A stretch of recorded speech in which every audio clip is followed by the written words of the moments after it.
Shalom, Injil Kejadian pasal 38, dengan keseluruhan terdapat 30 ayat, dengan judul, Yehuda dan Tamar, beginilah firman Tuhan. Pada waktu itu Yehuda meninggalkan saudara-saudaranya dan menumpang pada seorang adulam, yang namanya Hira. Di situ Yehuda melihat anak perempuan seorang Kanaan, nama orang itu ialah Shua. Lalu Yehuda kawin dengan perempuan itu dan menghampirinya. Perempuan itu mengandung, lalu melahirkan seorang anak laki-laki dan menamai anak itu Er. Sesudah itu perempuan itu mengandung lagi, lalu melahirkan seorang anak laki-laki dan menamai anak itu Onan. Kemudian perempuan itu melahirkan seorang anak laki-laki sekali lagi, dan menamai anak itu Shela. Yehuda sedang berada di Kesib, ketika anak itu dilahirkan. Sesudah itu Yehuda mengambil bagi Er, anak sulungnya, seorang istri, yang bernama Tamar. Tetapi Er, anak sulung Yehuda itu, adalah jahat di mata Tuhan, maka Tuhan membunuh dia. Lalu berkatalah Yehuda kepada Onan, hampirilah istri kakakmu itu, kawinlah dengan dia sebagai ganti kakakmu dan bangkitkanlah keturunan bagi kakakmu. Tetapi Onan tahu, bahwa bukan ia yang mempunyai keturunannya nanti, sebab itu setiap kali ia menghampiri istri kakaknya itu, ia membiarkan maninya terbuang, supaya ia jangan memberi keturunan kepada kakaknya. Tetapi yang dilakukannya itu adalah jahat di mata Tuhan, maka Tuhan membunuh dia juga. Lalu berkatalah Yehuda kepada Tamar, menantunya itu, tinggallah sebagai janda di rumah ayahmu, sampai anakku Shela itu besar, sebab pikirnya, jangan-jangan ia mati seperti kedua kakaknya itu. Maka pergilah Tamar dan tinggal di rumah ayahnya. Setelah beberapa lama matilah anak Shua, istri Yehuda. Abis berkabung pergilah Yehuda ke Timna, kepada orang-orang yang menggunting bulu domba-dombanya, bersama dengan Hira, sahabatnya, orang adulam itu. Ketika dikabarkan kepada Tamar, bapa mertuamu sedang di jalan ke Timna untuk menggunting bulu domba-dombanya.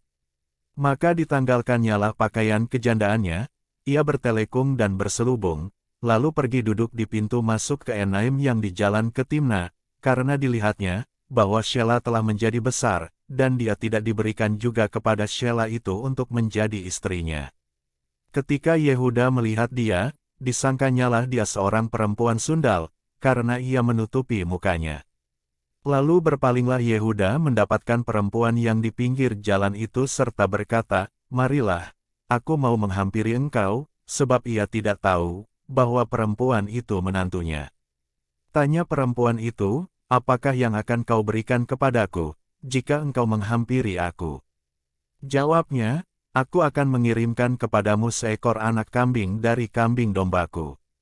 Kata perempuan itu, asal engkau memberikan tanggungannya, sampai engkau mengirimkannya kepadaku.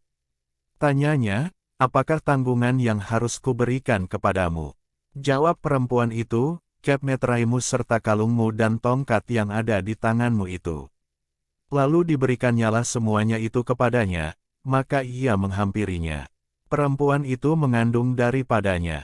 Bangunlah perempuan itu, lalu pergi, ditanggalkannya telekungnya dan dikenakannya pula pakaian kejandaannya. Adapun Yehuda, ia mengirimkan anak kambing itu dengan perantaraan sahabatnya, orang adulam itu, untuk mengambil kembali tanggungannya dari tangan perempuan itu, tetapi perempuan itu tidak dijumpainya lagi. Ia bertanya-tanya di tempat tinggal perempuan itu, di manakah perempuan jalang, yang duduk tadinya di pinggir jalan di Enaim itu. Jawab mereka, tidak ada di sini perempuan jalang. Kembalilah ia kepada Yehuda dan berkata, tidak ada kujumpai dia, dan juga orang-orang di tempat itu berkata, tidak ada perempuan jalang di sini. Lalu berkatalah Yehuda, biarlah barang-barang itu dipegangnya, supaya kita jangan menjadi buah olok-olok orang, sungguhlah anak kambing itu telah kukirimkan, tetapi engkau tidak menjumpai perempuan itu. Sesudah kira-kira 3 bulan dikabarkanlah kepada Yehuda, Tamar, menantumu, bersundal, bahkan telah mengandung dari persundalannya itu. Lalu kata Yehuda, bawalah perempuan itu, supaya dibakar. Waktu dibawa, perempuan itu menyuruh orang kepada mertuanya mengatakan, dari laki-laki yang mempunyai barang-barang inilah aku mengandung. Juga dikatakannya, periksalah, siapa yang mempunyai kep meterai serta kalung dan tongkat ini. Yehuda memeriksa barang-barang itu, lalu berkata, bukan aku, tetapi perempuan itulah yang benar, karena memang aku tidak memberikan dia kepada Shelah, anakku. Dan ia tidak bersetubuh lagi dengan perempuan itu. Pada waktu perempuan itu hendak bersalin, nyatalah ada anak kembar dalam kandungannya.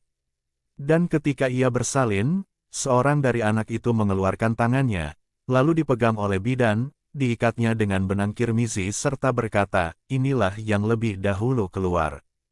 Ketika anak itu menarik tangannya kembali, keluarlah saudaranya laki-laki, dan bidan itu berkata, alangkah kuatnya engkau menembus keluar, maka anak itu dinamai Peres. Sesudah itu keluarlah saudaranya laki-laki yang tangannya telah berikat benang kirmizi itu, lalu kepadanya diberi nama Zerah. Demikian firman Tuhan dari pasal 38, Tuhan Yesus memberkati.